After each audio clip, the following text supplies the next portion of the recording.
నమస్తే, నేను జీవి సత్యనారాయణ. ఈ వీడియోలో ఎస్ఐపి గురించి, సిస్టమాటిక్ ఇన్వెస్ట్మెంట్ ప్లాన్. ఈ సిస్టమాటిక్ ఇన్వెస్ట్మెంట్ ప్లాన్ ఏందో చూద్దాం. పేరులోనే ఉంది, సిస్టమాటిక్గా ఒక క్రమ పద్ధతిలో క్రమబద్ధంగా ఇన్వెస్ట్మెంట్ పెట్టుబడి పెట్టేటటువంటి ప్రణాళికనే సిస్టమాటిక్ ఇన్వెస్ట్మెంట్ ప్లాన్ అంటారు. దీంట్లో మ్యూచువల్ ఫండ్స్ పెట్టవచ్చు, ఈటీఎఫ్లు పెట్టవచ్చు, షేర్లలో పెట్టవచ్చు. మీరు దేంట్లో అయినా పెట్టుబడి పెట్టేది సిస్టమాటిక్ ఇన్వెస్ట్మెంట్ ప్లాన్ ఒక క్రమ పద్ధతిలో. అయితే దీంట్లో ఎక్కువ శాతం మ్యూచువల్ ఫండ్స్ పెట్టడం జరుగుతుంది. మనం ఏంటిదని చూద్దాం.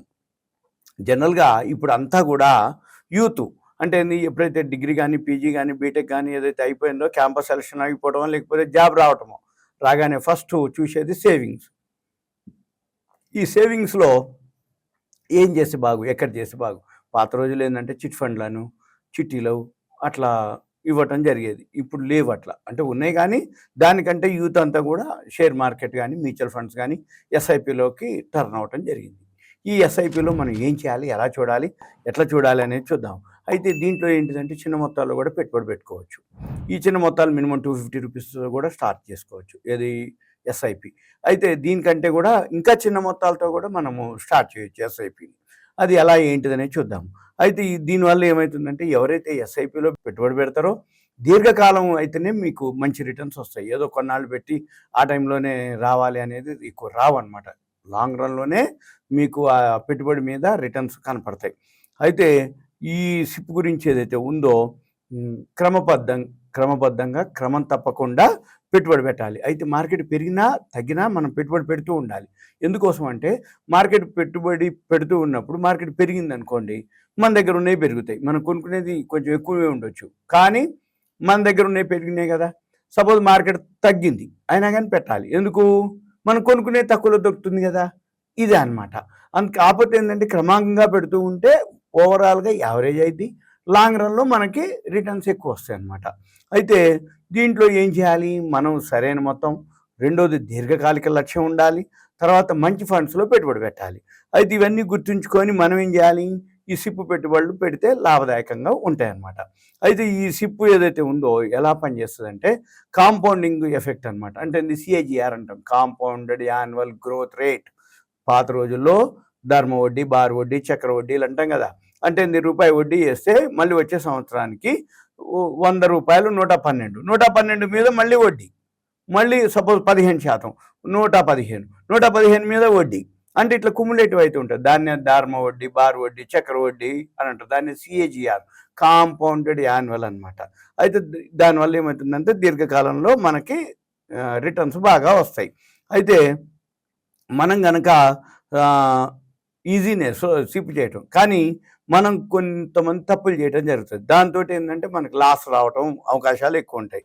అయితే ఈ లాస్ రాకుండా మనము సరైన సిప్ చేయాలి అనేదానికి కొన్ని ఒక 5-6 ఉన్నాయి, అవి చెప్తాను. అవి మీరు ఫాలో అవ్వాలి. దీంట్లో ఏంటంటే మనం ఏదైతే నెలవారీ సిప్ అంటే ఇది మన ఇన్కమ్ తగ్గట్టుగా ఉండాలి. మనం ఎంతైతే ఇన్కమ్ ఉందో దాంట్లో కొంత పర్సంటేజ్ని మనం సేవింగ్స్ ఏదైతే చేస్తామో దాన్ని సిప్ కింద మనం కన్వర్ట్ చేసుకునేటట్టు ఉండాలి. అయితే డబ్బులు ఎక్కువ కనుక ఉంటే ఎక్కువ సిప్ చేసుకోవచ్చు. లేదు, దీంతో భవిష్యత్తులో ఈ సిప్ తోటి మనకు ప్రాబ్లమ్స్ రాకుండా, అంటే ఆర్థికంగా ఇబ్బంది పడకుండా ఉండేటట్టు చూసుకోవాలి. తర్వాత ఈ నెలవారీ ఖర్చులు లేకపోతే రాబోయే ఖర్చులు దృష్టిలో ఉంచుకొనే మనము ఈ సిప్ని ఫాలో అవ్వాలి.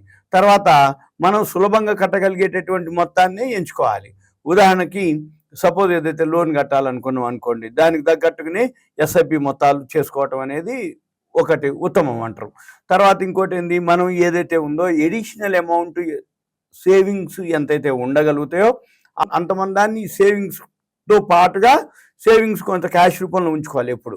తర్వాత ఎస్ఐపికి వెళ్ళిపోవాలి. ఇక మనం దాన్ని ముట్టుకోకుండా ఉండేటట్టే ప్లాన్ చేసుకోవాలి.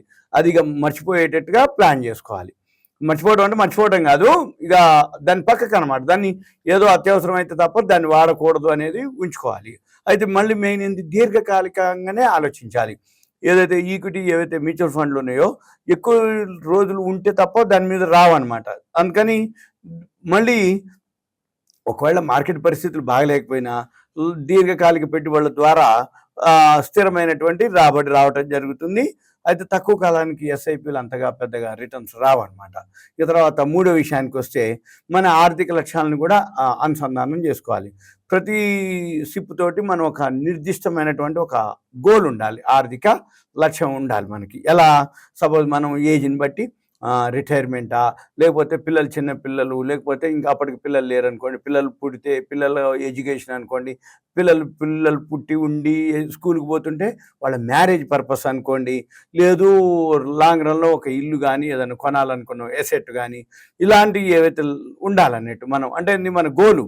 అంటే ఏంది?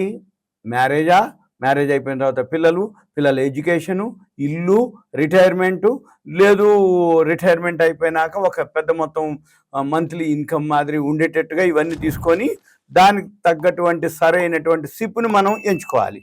అయితే ఎక్కువ కాలం ఏదైతే ఉంచితే మనకి దాని మీద మంచి రిటర్న్స్ వస్తాయనేది అంతకుముందు ఏవైతే మనం చూసిన మ్యూచువల్ ఫండ్స్ ఉన్నాయో వాటిని బేస్ చేసుకొని సరైన పెట్టుబడిలోకి మనం పోవాలి. ఇకపోతే ఈ సిప్ పెట్టేటప్పుడు దాని మీద మనం ఏదైతే పెట్టుబడి పెడుతుందో దాని మీద కొంత హోంవర్క్ చేయాలి. అంటే పరిశోధన చేయాలి. అంటే ఇప్పుడు ఎవరైతే మన ఇంట్లో వాళ్ళు పాతోళ్ళు దాంట్లో పెట్టి దీంట్లో పెట్టింది అనకుండా, ఏదైతే కొత్త జనరేషన్కి అంటే ప్రతిసారి కొత్త మ్యూచువల్ ఫండ్స్ వస్తుంటాయి, కొత్త సెక్టార్లు వస్తుంటాయి, వాటిల్లో మనం అబ్జర్వ్ చేయాలి. పాత మ్యూచువల్ ఫండ్స్ కాకుండా ఎస్ఐపిలో ఏది పెడితే బాగు, రాబోయే రోజుల్లో వాళ్ళు పెట్టిన పెట్టుబడి ఎందులో పెడుతున్నారు, ఆ సెక్టార్ ఏంటిది, దాన్ని మనం దృష్టిలో ఉంచుకొని మనం దానితోటి చేయాలి. అయితే జనరల్గా ఏంటైతే ఏ సిప్లో మనం పెట్టదలుచుకున్నాం ఆ మ్యూచువల్ ఫండ్ కానీ 3 ఏళ్ళు 5 ఏళ్ళు 10 ఏళ్ళ నుంచి అది ఎలా పనిచేస్తుంది, ఆ ఫండ్ మేనేజర్ ఎక్స్పీరియన్స్ ఏంటిది, ఫండ్ మేనేజర్ ఎవరు, మార్కెట్ బాగలేనప్పుడు కూడా ఆ ఫండ్ బాగా పనిచేసిందా లేదా, ఇవన్నీ చూసుకొని మనము ఎంట్రీ లోడ్ ఎగ్జిట్ లోడ్స్ ఉన్నాయా లేవా, ఎక్స్పెన్సెస్ ఉన్నాయా లేవా, ఈ రేషియోలు అడ్జస్టెడ్ రేషియోలు ఎలా ఉన్నాయని కూడా పరిశీలించుకోవాలి. ఇక తర్వాత మనం ఏం చేయాలి? ఒకటే సిప్లో కాకుండా మ్యూచువల్ ఫండ్స్ ఏవైతే ఈక్విటీ అని, డెట్ అని, హైబ్రిడ్ అని, ఇట్లా ఫండ్స్ వేరు ఉంటాయి అన్నట్టు. వాటిల్లో మనం ఏం చేయాలి? వేరు చూసుకొని మనం ఇన్వెస్ట్ చేయాల్సి ఉంటుంది. ఒకటే కాకుండా సిప్లో కూడా మనం వేయదలుచుకునే అమౌంట్ని వేరు రకాల అంటే డెట్ అని, హైబ్రిడ్ అని, ఈక్విటీ అని, ఈటీఎఫ్లు అని, ఇలా మనం సెక్టార్ వైజ్ చూసుకొని ఏ ఎస్ఐపి ఉన్నాయి లేకపోతే ఏ సెక్టార్లు బాగుంటాయని చూసుకొని మనం దాన్ని ఆ పోర్ట్ఫోలియో ఏవైతే ఉన్నాయో వాటిల్లో చూసుకొని మనం పెట్టాల్సి ఉంటుంది. అయితే ఎక్కువ శాతం లార్జ్ క్యాప్ ఫండ్లు కేటాయించడం జరుగుతుంది. మనం అవి చూసుకోవచ్చు. కొన్ని మిడ్ క్యాప్, కొన్ని స్మాల్ క్యాప్ ఫండ్స్ వాటి ద్వారా కూడా చేయొచ్చు. ఇక చివరికి ఏం చేయాలి? మనం ఏదైతే మనం మ్యూచువల్ ఫండ్స్లో సిప్లో వేసినామో మళ్ళీ ఆ పోర్ట్ఫోలియోని మనం ఎప్పటికప్పుడు అబ్జర్వ్ చేస్తుండాలి, అంటే పర్యవేక్షించడం. అయితే ఏదైతే ఈ మ్యూచువల్ ఫండ్ ఉందో ప్రతి 3 నెలలకు ఒకసారి 6 నెలలకు ఒకసారి ఈ మన మార్కెట్లు ఎలా ఉన్నాయి, దాంతోపాటు ఈ ఫండ్ ఎలా ఉంది, మార్కెట్ పెరిగితే ఎంత పెరుగుతుంది, మార్కెట్కు ఏదైనా ఇట్లా ఇరాన్ ఇజ్రాయెల్ వార్ అని, రష్యా ఉక్రెయిన్ వార్ అని, లేకపోతే ట్రంప్ సుంకాలు టారిఫ్లు అని ఇట్లా ఉన్నప్పుడు ఆ ప్రిన్సిపల్ కూడా తగ్గుతుందా, ఎంత తగ్గుతుంది, ఒకవేళ ప్రిన్సిపల్ సేఫ్ ఉంటుందా, ఒకవేళ అది ఎలా పనిచేస్తుంది ఆ ఫండ్, మార్కెట్ పెరిగినప్పుడు ఎలా ఉంది, ఈ దాని యొక్క ఆర్థిక స్థితులు చూసుకోవాల్సి ఉంటుంది. అండ్ వీటన్నిటితో పాటు మళ్ళీ ఏం చేయాలి? సపోజ్ మనం ఫండ్ కనుక మనం పెట్టి 2-3 ఏళ్ళు కూడా సరిగ్గా ఏం పని చేయట్లేదు, రిటర్న్స్ రావట్లేదు అనుకోండి, వెంబటే ఎగ్జిట్ అయిపోవటం బెటర్. ఎందుకోసం అంటే ఆ ఫండ్ మెయింటైన్ రావట్లేదు, మనకి రిటర్న్స్ రావట్లేదు, మనం విత్డ్రా చేయక్కర్లే, కానీ ఫండ్ గ్రోత్ ఉండాలి, ఫండ్ పర్ఫార్మెన్స్ ఉండాలి, ఫండ్ పనిచేస్తూ ఉండాలి. మనం విత్డ్రా చేయకపోయినా ఎగ్జిట్ కాకపోయినా మనం ఫండ్లో ఏదైతే సిప్లో వేస్తూ ఉన్నామో దాని యొక్క రిటర్న్స్ గ్రోత్ ఉండేటట్టు ఉండాలి. ఇవన్నీ ఏంటిదంటే మార్కెట్ హెచ్చుతగ్గులు ఉంటాయి కాబట్టి ఈ హెచ్చుతగ్గులకి తొందరపాటు నిర్ణయాలు తీసుకోకుండా మంచి మ్యూచువల్ ఫండ్స్ కానీ, మంచి ఎస్ఐపిలు కానీ వీటన్నిటి మీద మీకు కావాలి అనుకుంటే దయచేసి కాల్ చేయవద్దు. మీ పేరు, ఏరియా, వాట్సాప్ మెసేజ్ పెడితే మనం ఈ ఎస్ఐపిలో ఏం చేయాలి, ఎలా చేయాలి, ఎటువంటివి చేయాలి, బెస్ట్ ఏవైతే ఉన్నాయో అవన్నీ చూసుకొని మనము చేయడానికి వీలవుతుంది. ఇదంతా మీకు awareness, education, information, knowledge purpose మాత్రమే ఉంటా. Thank you. సెలవు.